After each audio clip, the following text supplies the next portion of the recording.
Hello, in this video I shall be giving the analysis of a topic, Need for Coexistence with Nonviolence Amidst Israel and Palestine Conflict. Israel and Palestine conflict is a long-standing war between the two nations because of the Holy Land. So both of them want their hand or want this Holy Land territory, and because of that there is a huge conflict. This is a century-long war, but it is not still ended, so the only solution could be peaceful coexistence with one another, with each other, and non-violent solution. So this can only be a way forward. So we shall analyze about this. And this is a very important place because it is the holy land of three religions. The three religions are based on Abrahamic monotheism. They are Judaism, Christianity, and Islam. Recently, there is a huge violence at Aqsa Mosque in Jerusalem. Now, presently Jerusalem is on the Palestine side of territory. So, Aqsa Mosque saw this huge violence because of this Israel-Palestine conflict. This is a very revered mosque for Islam. In even Quran, it is called Aqsa Mosque, and in the Bible and in the Jewish religious book, it is regarded as Solomon's temple. So, it is a very important place for three faiths. But there is unfortunately a huge violence taking place right now. To see some history about Palestine and Israel and the conflict between them, we shall have some landmark years in the history and we shall discuss one after the other. In 1948, the British renounced Palestine. After that, the United Nations divided that Palestine, the whole place, between the Jews and the Arabs. So, based on some parameter, the Jews got 55% of the land and Arabs got 45% of the land. After that, the Jews started, or a foundation of State of Israel was taken up by the Jews, but the Palestinians could not do this because of some necessary resources, lack of necessary resources. But Israel was strong enough to make it into a state of Israel. So Jews started or they laid the foundation for state of Israel after their land got divided and they got 55% of the land. After that, there is this coalition of Arab countries. And after these Arab countries made a coalition, they formed into a group and they started fighting against Israel. So Palestine was an Arab country and Arabs are there. And even other Arabian countries started supporting Palestine, and all of them took to fighting with Israel. But Israel with a single hand defeated all the Arab countries, and that's how Israel emerged to be a stronger side. So this is some history belonging to 1948. And this defeat was not very simple of the Arabs or the Palestinians, but the Palestinians call it as Nakba. Nakba, in the sense it is an Arabic word, it means Holocaust. Palestinians say that Israelites literally made Holocaust of Palestinians and the Arab countries in taking away their territories. In this, 600 Palestine villages were destroyed and 80% of Arabs were expelled out of Israel. 60% of Israelites, Arabs in Israel, or Palestinians. So these 60% were totally expelled. That means 80% of Arabs, making of Arabian population in Israel, were expelled out of Israel. So that is how these Palestinians call this as Nakba or Holocaust by Israelites. After that year, in 1967, there was a huge war, landmark war called Six-Day War. In this war, Israel captured 3 places in a span of 6 days. So the 3 places are, they took so many territories of Palestinian land that we know, and after that they took 2 prominent places. They are Sinai Peninsula and Golan Heights. Sinai Peninsula is in Egypt and Golan Heights belong to Syria. So that's how these Israelites were even taking away the territories of non-Muslim Arab states like Egypt and Syria. So they are not just expanding towards Palestinian lands, but even to Egypt and Syria, their capturing has gone up. So that is what happened in 1967, and in all these years we see Israel emerging stronger than all these countries. In 1973, there is one another war called Yom Kippur War.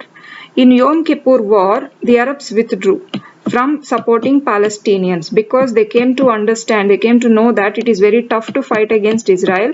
So because of this realization, they withdrew from supporting Palestinians. So since 1973 Yom Kippur War, Palestinians started counter violence against Israel. So no non-Muslim Arab states supported this violence. So these non-Muslim Arab states, they are supporting Palestinians to go for counter-violence, and Palestinians backed by them are going for counter-violence on Israel since then. So ever since that year, we are only seeing just violence and counter-violence, violent attacks from Israel and counter-violence from Palestinians supported by non-Muslim Arab states. So this would include Lebanon, Syria, Egypt, and countries like that, even Iran. So all of these were supporting this violence. This is going on like a never-ending war. And this is a vicious cycle in which violent attacks would be taken up by Israel and counter-violent attacks would be given back by Palestinians. And there is lack of realism on both sides, because of which this war is not ending. So there is a huge loss of lives and loss of livelihoods, and all of this is just for land. So this is a very unfortunate scene. In the wake of these events, we must see the example of Indian model. So Indian model stands as a best example or solution as a counter to this conflict of Israel and Palestine. In India, we have an accommodative system, a beautiful accommodative system wherein all religions and people of different languages, we see religious accommodation, linguistic accommodation, and ethnic accommodation in India.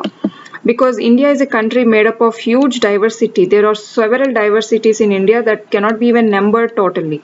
So, but all of us stay with peaceful coexistence. So, India has an accommodative model of coexistence, and there is no decimation in India, like killing lives for emerging one single concept of religion, for emergence of one language domination. There is no decimation to that end, and no expulsion based on these things happen in India.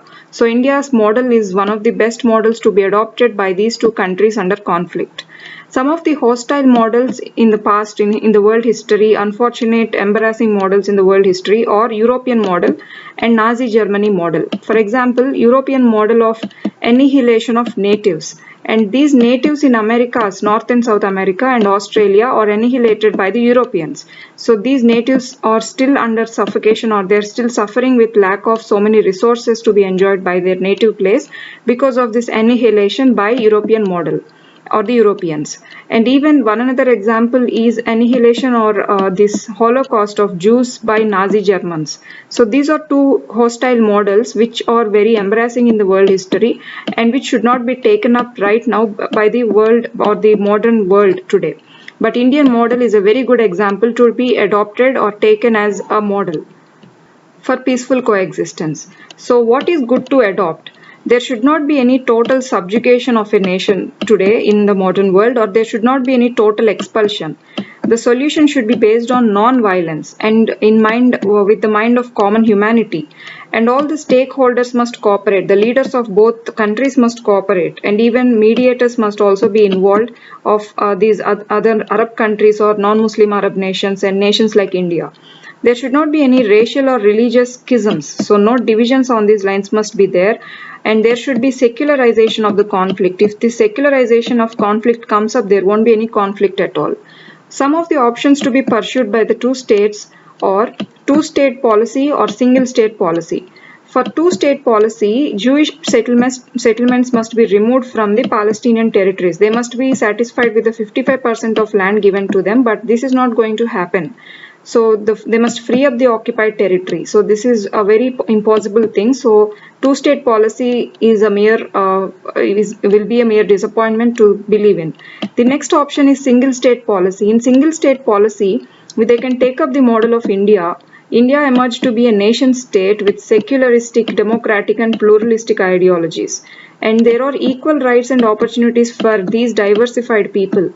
To whatever religion they belong to, whatever linguistic background or ethnicity they belong to, they'll have equal rights and opportunities. So Indian model must be adopted and a single state must come up. And a nation to have what must be the main characteristic feature or personality of a nation is, it is nothing but an imagination of a community. It is an imagined community. The imagination of this community must expand. It must be inclusive, including all sorts of people. So when an imagination of some country expands, its foundations get deeper. So that's how a nation state will be built strong. So Israel and Palestine must together come to this option. The final need of the hour is there must be a speed conflict resolution before so many lives are lost, and there must be peaceful coexistence between the two nations. So this is some analysis about peaceful coexistence and non-violence between Israel and Palestine conflict, and thank you.